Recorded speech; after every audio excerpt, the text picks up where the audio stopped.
The Revenue Search and Edit tab works exactly the same way as Expense Search, and if you've watched those clips, this will look immediately familiar.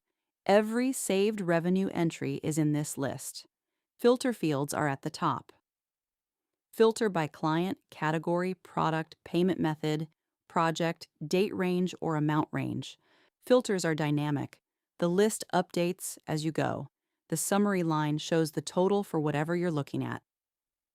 Stack filters sort by any column, clear everything with one click or escape. Saved filters work here too. Set up a filter you use every month and save it by name. Click Edit on any record and the full Edit Revenue screen opens. Same layout as Add Revenue, every field editable. Make your changes, click Save Changes, and you're back in the list.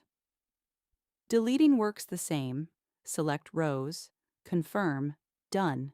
And just like Expense Search, whatever you're looking at in the list can be exported to Excel or printed as a formatted PDF. One screen, everything you need.